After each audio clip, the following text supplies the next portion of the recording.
We're live. I was totally looking in the wrong place then. God knows why. Must be something wrong with me. But hello, everybody, and welcome to this week's live lunch.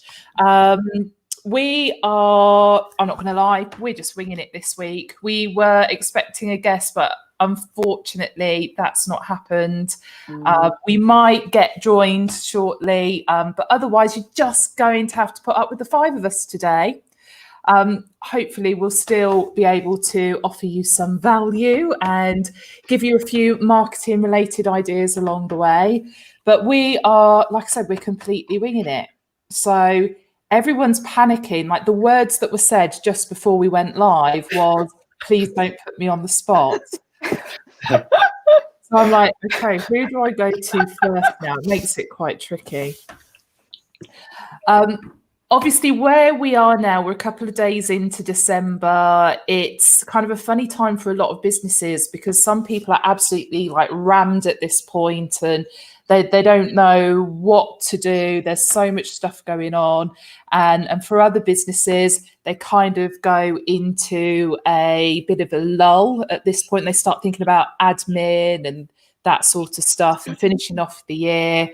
And we're starting to talk to a lot of people now just about, you know, what December means for them in a marketing perspective. And if they are in that lull, what plans they've got in place for January and how they can really make sure they start next year off. So if we kind of like go down that track to start off with, you know, we're starting to see right now, obviously all the Christmas ads are out. There's been lots of discussion around that. We were supposed to be talking about diversity and inclusion as well today. So there's kind of a bit of a thing there in the, obviously the Sainsbury's advert that came out. Not everyone fell in love with the Sainsbury's advert, did they? Did you all see the coverage on that? I did, yes. Oh, if I got really bad feedback? No. I've sort of heard myself back then. It really put me off. Yes, I did see it on Twitter. It was interesting. It's the range of ads they've done. There was one in particular that people complained about completely unreasonably. So, you know, the kind of racists came out in arms. But it caused quite a bit of controversy because, of course, some people complained about it, which then meant everybody kind of leapt to its defence. So I don't know if anybody saw last week on Channel 4. I think it was Friday night. Friday night, yeah. I think it was Friday night. But it was such a lovely thing that, like, all the other supermarkets kind of joined in. They all had their ads in the same ad break, but they all kind of said, in solidarity with, you know, we're Sainsbury's, we're against racism, and we're standing with you, which I just thought was really unusual from a kind of, you know, corporate point of view. These people are really in competition, especially this time of year, aren't they? They're all vying for space. And then, but like kind of nice to see that everyone had come together. So actually from a warm, fuzzy marketing PR feeling, they absolutely did the right thing.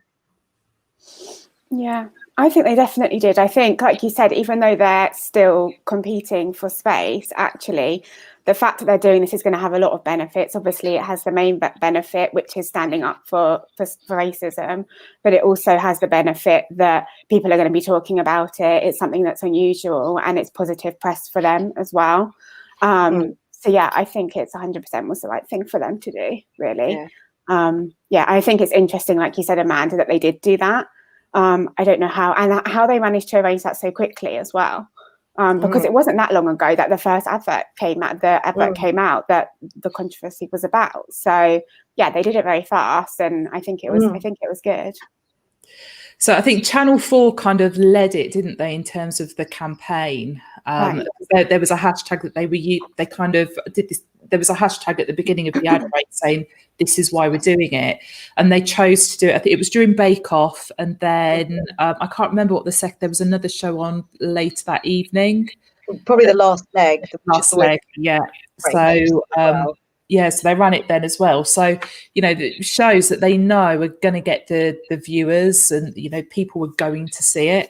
What was really interesting, So there were two elements for me that were interesting. First of all, that the fact that they did it, and what happened there, but also, if we rewind a couple of months where everyone was going crazy for Black Lives Matter and, and just like really jumping on the bandwagon there, and actually just feels a little bit like this time there's not been that much of a fuss. It's like everyone's just gone, oh, okay, people are a bit racist. What's hilarious though is that some of the complaints were people going, I just can't identify with this family. And you think the Aldi advert is about a family of carrots. No one complained about that. So you can relate to Kevin the carrot, but you struggle with a family that isn't representative of you. You should have tweeted that, Amanda. I think that's quite funny. I think they would have got a lot of likes. Also, I'm sure someone else has probably said it already, but it's hilarious though, isn't it? It's like, the people that get up in arms, well, I think it's terrible. It's like, there's a talking carrot on that one. I think, like you said as well, like obviously you had the people that were complaining and giving sort of negative feedback to it, but then you did have the people that then were sort of outraged by that and were then rightly so sort of going against that. So there was sort of the two sides of it. But then, like you did say, Christina, as well, I do agree that it didn't, but it sort of went on for maybe a day and a half. I think I saw it trending on Twitter and then it just disappeared, and I hadn't really heard anything about it since then. Since obviously last week. And I know we're talking about it now, but because we're talking about it from a marketing angle, it's slightly different. But, all those WhatsApp groups where people were talking about BLM and, and it was like, it just seems like maybe people have, this is the thing, sometimes when people jump on to something for, not for the right reasons, perhaps, it kind of actually takes away when it matters most. Do you know what I mean? It's like, I'm probably. I think it's kind of, I understand what you mean. I think if, say, there was a brand that was sort of were all over, say, supporting the Black Lives Matter movement, and then they sort of didn't mention anything at all about this, it kind of, to me, looking at that as from an outside perspective, I kind of think, well, how can you do one and not the other? Surely, and it makes me think, well, was the first one really? Is that what you meant? Or like you said, Christina, were you just sort of doing that because that's what you felt to be correct at that particular time? Yeah, I don't know. It's quite tricky, but I do think that there definitely wasn't as much of a coverage of that advert and all the negative feedback that it had received in comparison. Yeah. So, okay, let's move conversation along a little bit then. So we're starting to, we're doing a couple of things ourselves in terms of sort of the rundown to the Christmas break from a social perspective, just to do something that's a bit different, perhaps even entertaining. So we've got a couple of little things that we're doing. But what else have you started to see? I'm seeing loads of advent calendars everywhere in terms of people's social media posting and that kind of thing. So, yeah, what have you seen that's kind of made you think, okay, yeah, that's a good approach? Good question. I've like you have seen a lot of the adverts, whether they be for different things. I know we're doing one ourselves, but I've seen quite a few sort of advent calendars. I've seen quite a few people doing festive, this is more Instagram, but festive giveaways, so sort of a giveaway for like the first 12 days or running competitions. I think one of the home brands I follow, they're doing one for the first 12 days, I think, of Christmas or December, sorry, and running sort of a competition for each of those, which I think is quite good because the way that they're going around that, it's obviously it's beneficial for people as well, and obviously a lot of people have had a tough year, so it gives them something. People love competitions, don't they? I mean, I know I do. I'm always nervous of, not nervous, that's the wrong word. People all the time are like, Amanda's getting the antlers out. You were live then and said something really inappropriate. No, I just stopped myself at the right, just like, oh, it was there. It's for anyone who doesn't know why, it's just been commented about Christmas jumpers. So it was saying, is Emily the only one wearing Christmas jumper? I have a little reindeer on mine today. So I'm festive. Amanda's festive. Yes, we're trying to get into swing of things. Not sure about the others. We're trying to make calendars and festivities. Sorry, that was distracted then, I think. I'm in despair. Do you know, it's like, it just doesn't, I'm just not ready for it to be December or Christmas or anything like that. And it's just, Emily and Amanda are like, they're just all full of the Christmas. Organised, I think, is the word you're looking for. No. Who's finished their Christmas shopping? No, I haven't started it yet. You should always start. I always start on Black Friday. Do you? Oh, Yeah. I start. I have a present cupboard in my house. What? Just things get just put in throughout the year. Of course you do. It's the unexpected person that comes around and you're like, oh, I didn't forget you. Here's a set of crayons or whatever it might be. When you say cupboard, is it actually a grotto? Constantly coming in like, yeah. There's like an old guy in there just as Father Christmas, just in case or something. Yeah, one of the kids come round. I just don't know what to say. I feel like we've taken this really off topic. Going back to Advent and festivities, I think it is really hard to stand out because you're right now. We've done it. So if anyone wants to hop over to the Green Umbrella Facebook page, there are 2 things we're doing throughout December. One is useful marketing stuff. So we're going to share an app or a tool a day that makes our life easier. So, little plugins, things that we use that people might not know about. So that's something there that people find useful. We are also sharing rubbish Christmas jokes. So if you feel like you need to get your cracker joke fix in early, then that's on there too. So, something for everyone, I like to think. Absolutely. I'm obsessed as well with everything being more personal. So the other thing that we're doing is we're trying to do something every day that is Christmassy but links to someone in the team. So whether it was yesterday it was Jane's socks, wasn't it? Yep. So it was Amanda in one of her other Christmas jumpers on Monday. I have an array. Many Christmas jumpers. I don't know what else we've got lined up for that. We were literally doing the maths to figure out what we could do and whether we had enough Christmas jumpers between all of us to do like every day up until Christmas. I think we do if we include socks. Include festive sock mugs, etc. And festive headbands. Amanda's got a couple of those. That's cool. A bag of goodies next to me. Oh, here you go. Here's what I prepared earlier. I'm pretty sure I started this off saying that we were going to bring some value. I think you did. No value. I think this is Christmas value because Christmas spirit. Yeah, everyone can be perky. Christmas cheer. But my office is doubling as a wrapping station at the moment as well, so I've got presents around me. I feel like Amanda's like Amanda the Christmas elf. She's in her grotto, she's got her hat on, she's got her reindeer jumper. Yeah. You name it. I'll put the snow machine on, maybe. So stay tuned, everyone. There's a reason to come back every week. We'll have the snow machine one day. Oh, please do. That would actually be really cool. Okay, right. I'm drawing a line under this conversation now. I'm just like, oh my days. I honestly, I don't know where to go with this conversation. I'm like, you weren't expecting so much Christmas, were you? Like, oh, I feel a little overwhelmed. Well, I almost feel as overwhelmed as I do by everyone sharing have you seen like everyone sharing their Spotify, like what they've played the most? Oh yes, how many new artists they've discovered. I saw that today.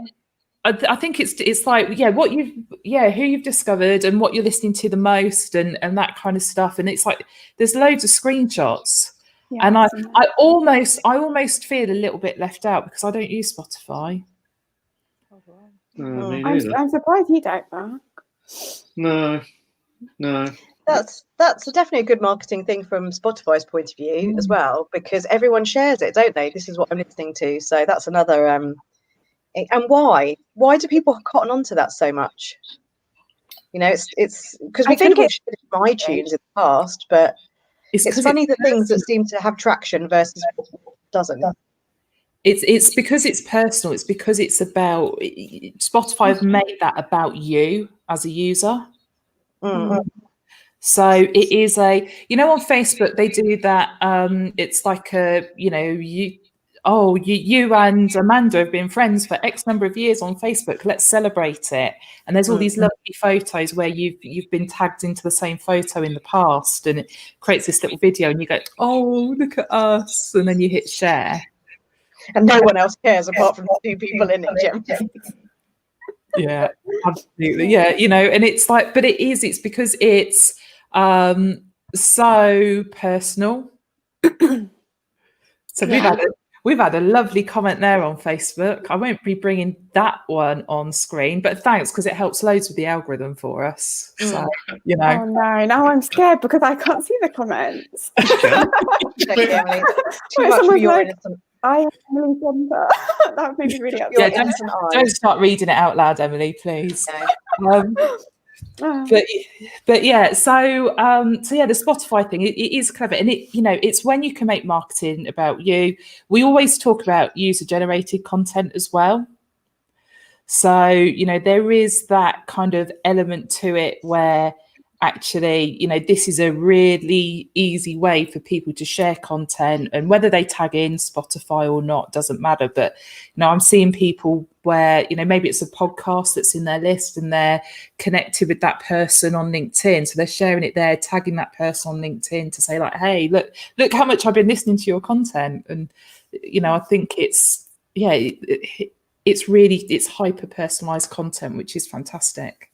Do you think it's almost like sort of a competition element as well? Because I saw sort of people saying, oh, this is how many new artists I've discovered, and then, oh, this is how many new artists I've discovered. And it's almost like some people want to have like one up on how many artists they've discovered in comparison to their friend or the previous and how person. obscure they are as well.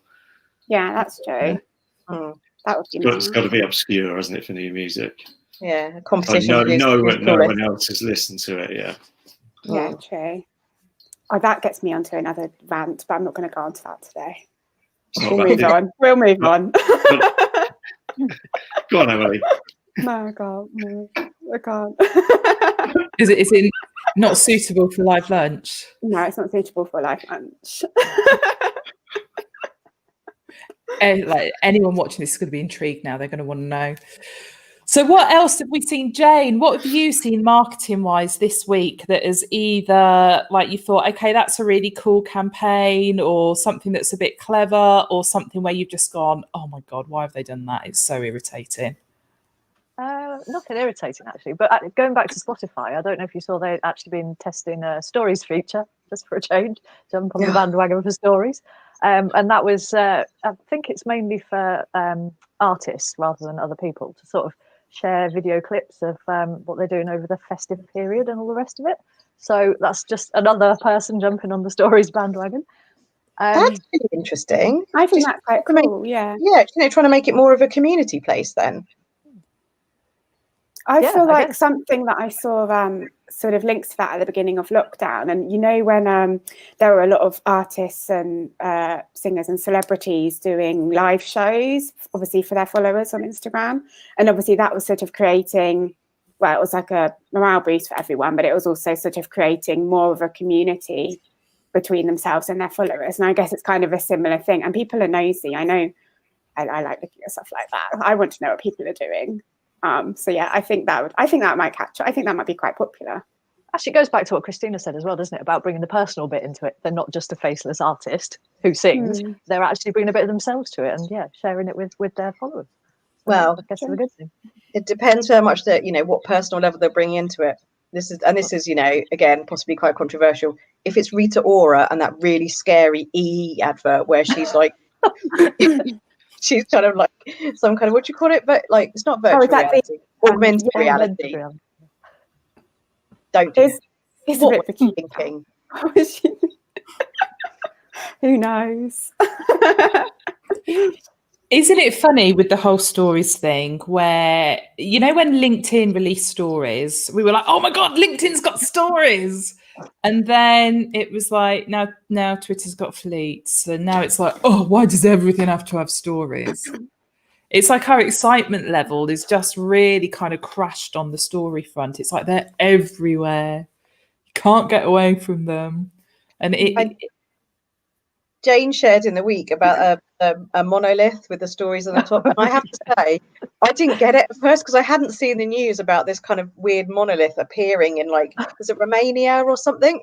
So it wasn't, I didn't think it was funny. I was just like, I don't understand the joke. But so it's this kind of like statue that's appeared. And even that's now got stories at the top because literally everything is starting now to put stories on it. So yes, like I think fatigue is quite a word that I think so. People are getting kind of stories fatigue. You hear about people getting charity fatigue. I wonder again. I know we're not kind of focusing on diversity, but that's another thing. People get kind of fatigue from different causes and campaigns. Like you hear about charity fatigue. Is diversity fatigue? Is that a thing? Kind of like, do you know what? We're fed up talking about it. So someone has to keep banging the drum for these things. Yeah. Do you know, you do get tired of just hearing the same thing over and over and over. You know, it's like the Arcadia Group story this week that's broken, and was it 27,000 jobs are going to be lost across the UK, and it's horrendous. But if I see someone else posting about Arcadia Group and COVID, I think I might scream. It's like literally, it's like every time I open up LinkedIn, Facebook, and maybe it's the stuff that I follow, maybe I'm bringing it on myself, I don't know, but it really is kind of, there's this horrendous things happened and people going, oh, well, COVID. And it's like, well, actually, some businesses were in trouble anyway.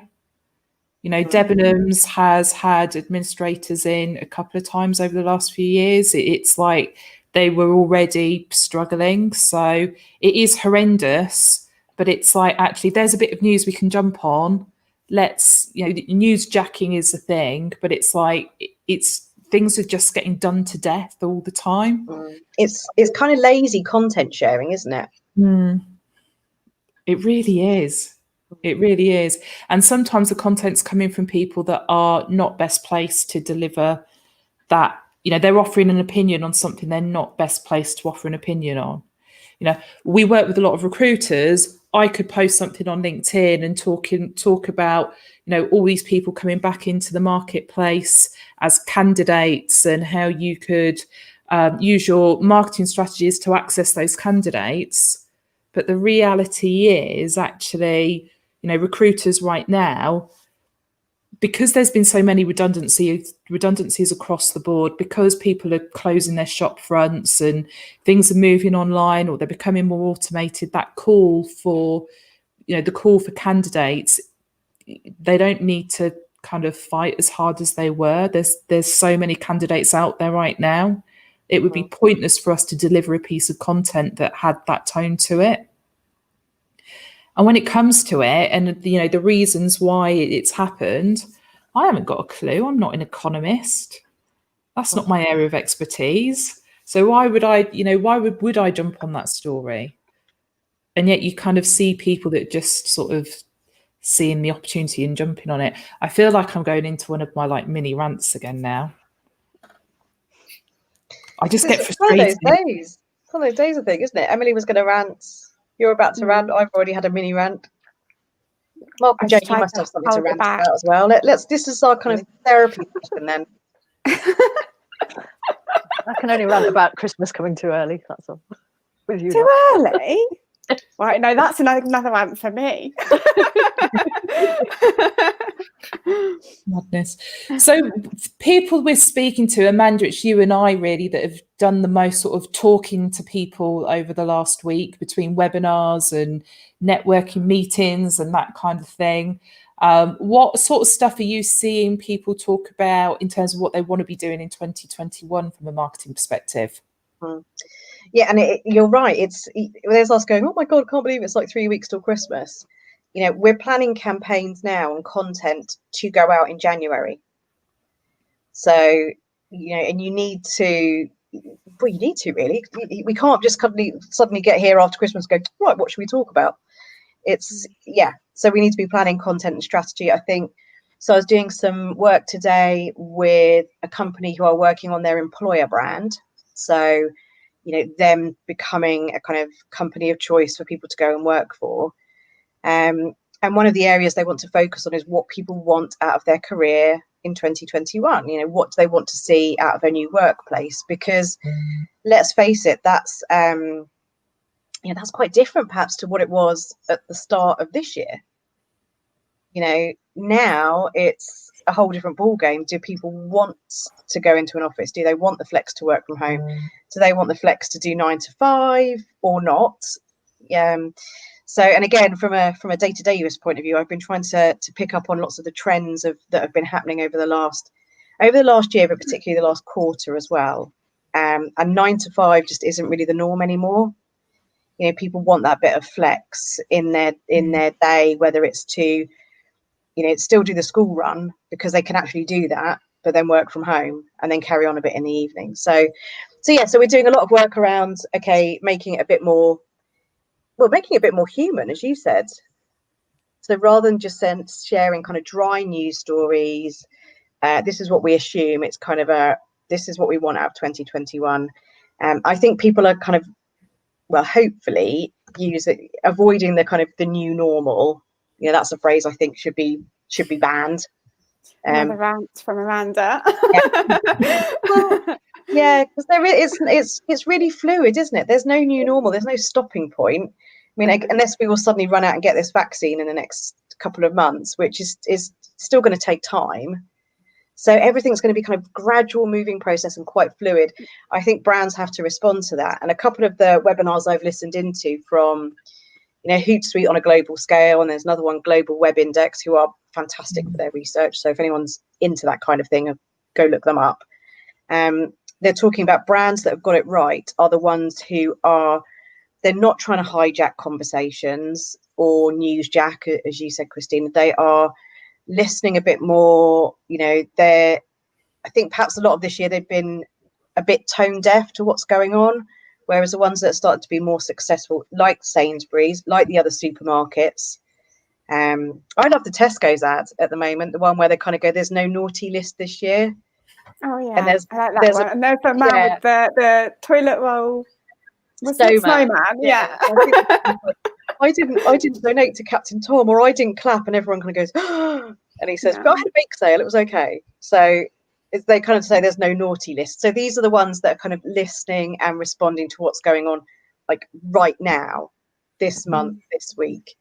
So there's a lot of that in the planning for next year, but the planning for next year is now. Yeah. Now. There's quite a few people that are looking at investing in bigger projects as well. So things like podcasts, things like writing books as well. There's got a few clients that are like, you know, that's their part of their plan is to do that in 2021, or you know, they're diversifying and introducing new services and just really starting to think quite differently about their businesses. It's like we've been forced into this mindset where you have to think differently. And we've kind of got to that point where you'll have implemented that and either it's worked or it hasn't. And if it has worked, you've continued.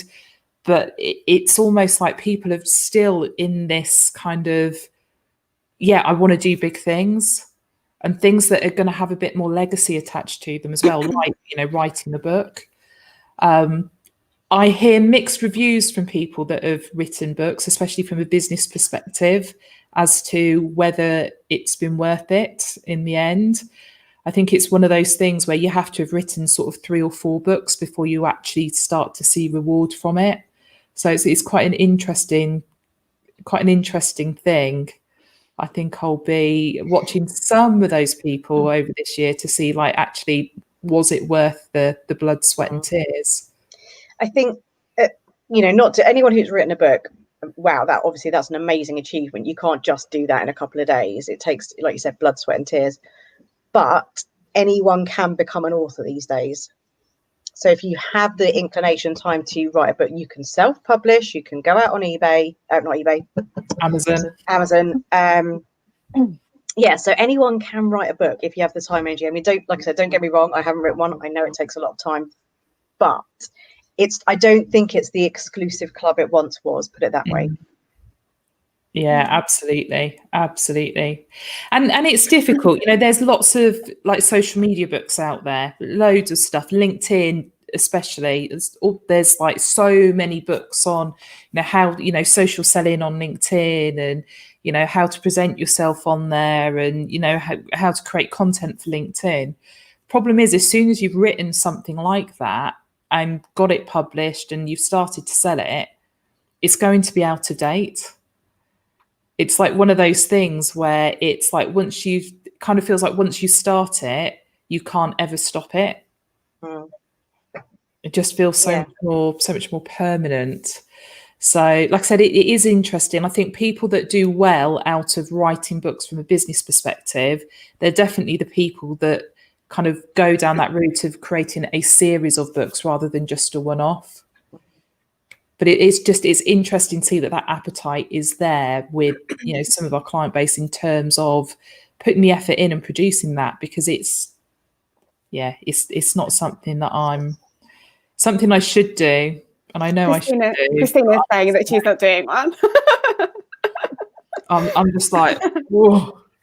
To be fair, I do think it's like you said, it's not something that obviously you can't just knock it up in a week or something. It takes a lot of effort to go behind it. So I think as well, like you said, Christina, you've got to, because especially with social media and things, yes, you can write a book. Firstly, it might be out of date quite quickly. And secondly, I think there are always going to be quite a lot of similar books if you're writing about something as popular as social media. So you've got to find an angle that you've got to find an angle basically that makes you stand out, or that's something a little bit different that is going to be appealing. That isn't just a standard social media book or a standard how-to or I think it's just finding that angle, and obviously all the work that goes then afterwards to getting behind that. But I think if you do want to do it, and like you said, if you do commit to a series and you do have that little bit of something different, it could work for you. Obviously, I don't know, but I feel like that could be beneficial if you really put your effort into it and publish a few. Do more than one. I've looked into ways of cheating. I'm like, we've got a lot of blogs on our website. Can't we just stitch them together and create a book that way? An anthology. Yeah. I mean, Green Umbrella Anthology Volume 1. Yeah. Now that's what I call social media. That's quite good. Unfortunately, you've got to get to about 101 to catch up with the CDs. Yeah. We could take 365 of the blogs, and it's like it'd be like a marketing thought a day. Maybe we could do that. That's quite good. Although, wouldn't that be quite out of date as well? Some of them. Yeah.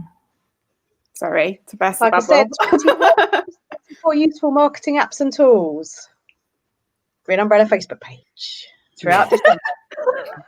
That'll be a little mini book by the end. Amanda's really plugging the Facebook page today. Because I'm in charge of it at the moment, which is I feel very privileged and powerful. Oh dear. Right. Okay. So what else have we got? What else have we been doing this week or talking about this week that is going to be useful for people? Because this has been totally not useful so far, I don't think. I think there's been some good tips. And Amanda featured her Christmas hat. That's true. Not useful, but Christmas spirit, Christmas fun. Yeah, I think if people wanted to stand out, there is 3 weeks left. So if you were a consumer business and you've got less than 3 weeks, really, I suppose, because if you're selling products and services, you're going to have a last delivery date. What would we be saying to people now in like 2 weeks? Could they start advertising now? Is it too late to do Facebook advertising? What would our advice be?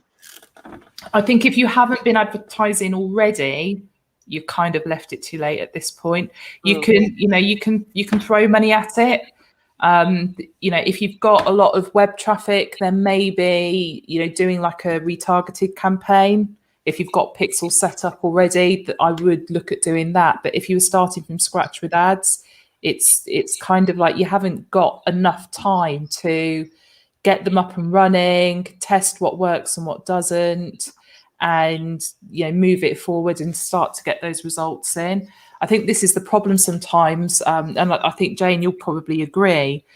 People just think I can run some ads today and I'll get results today. Yeah, and it's not. It's a slow burn, and you need to, They say on average people need to see an advert 9 times or a company 9 times before they even think about buying from them. So, one ad isn't going to cut it.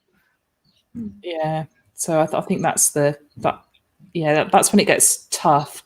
You'd be better off putting together a real solid, assuming you've got the data there, a really solid email marketing strategy, and kind of doing some like hyper personalized email marketing that way to try and get those sales in. That is probably what I would be doing now. It's like, Black Friday's gone, Cyber Monday has happened. It's, people that a lot of people will have bought already at this point as well. So you're now left with the organized people, Emily and Amanda, have already done things. The people that are not organized, like me, I literally had a conversation this morning with my husband about Christmas shopping. So it's like, it's people like me that need to be targeted now. And the reality is that, we're probably glued to I hate online shopping. I'm like, I need to go and browse and be focused. And, when I'm sat at my laptop and there's like, email notifications and, there's like Facebook and LinkedIn and everything else to distract me. Me going through pages on a website looking for presents, it just doesn't happen. I get to like 3.5 minutes and I'm doing something else. But is there going to be a reticence for people to go? I mean, shops are open now again, aren't they? They opened yesterday, and potentially 24 hours. So, are you going to be one of the people that's there at like 2 o'clock in the morning doing your browsing? No. At least it'll be quiet. No. The thing is, I think, like, for me, it's an experiential thing. So if I go shop, I don't go shopping for an hour or two. I'm there for the day. It's like there's breakfast and there's lunch and it might be a little glass of wine or prosecco along the way, and it's like if I'm going to go shopping, I'm like I'm there for the day, and that's it.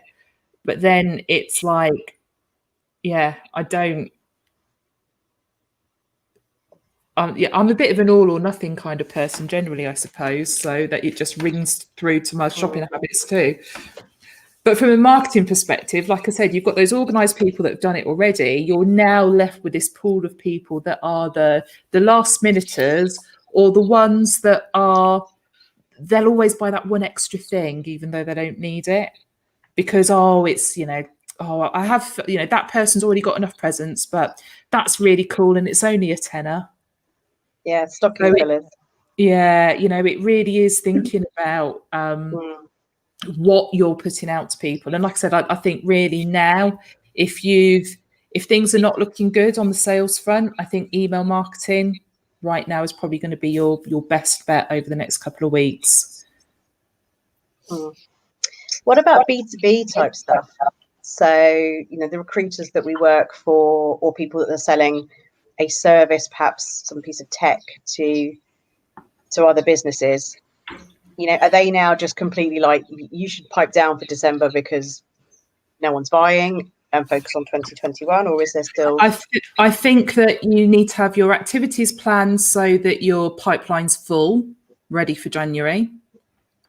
So I think right now is all about prospecting, and it's kind of like you're not dealing with anything in the middle. So you're either like prospect, or close.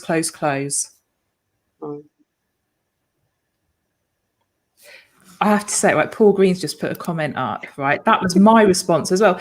A tenner for a stocking filler, Amanda. Seriously? What can I say? I'm very generous. I was like, the only time I spend a tenner on a stocking filler is because it's like on a 3 for 2, and I literally can't find anything else cheaper. You should be related to me. You would be showered with expensive gifts. No. Feel free to send us something. It's fine. Yeah. We should have done that Secret Santa after all. I Give would Amanda all of our pay for names. Amanda. Yeah. Yeah, but no, from a B2B perspective, it is a prospect. So you've got loads to work on in January, or it's all those deals you haven't closed, you've got to get them closed in the next 2 weeks. For our perspective, we've kind of anything that we're working on or have been working on, that if that's not closed by the 15th, there's no point looking at it till January anyway, because we still couldn't actually get it delivered otherwise, and the client would go off the boil. So it's just those kinds of, you've got to think about, actually, once you close someone, what's the delivery like, and is having 2 weeks at Christmas where things go a bit cold, is that actually the opposite of what you want? So yeah, but then I don't know, always be closing. We've had another comment from Paul. Paul wants to be your friend. So does everyone, Paul. Amazing. Okie dokie. Right, I am going to draw this to a close unless anyone's got anything else to share with the group. No. So thank you to those of you that have joined us, the people that we like and the people that are we wish didn't join us. So we'll be blocking I later. remember what you were going to say then, the people that we like and the people that we don't like. I just about a lot of things. If we've been trolled, does this mean we've made it? Oh, totally. Yeah, I think so. So it's like, it's like, I'm going to screenshot it and I'll share the comment with people later. But yeah, it's like some people are just knobbers, aren't they? There you go. Very weird. Yeah. So like I said, thank you for joining us. I'm sorry this has been a bit of a weird one. Things got a little bit unexpected. Because we, unfortunately, our guest couldn't join us at the last second. So we've just had to blag it. So this is us blagging.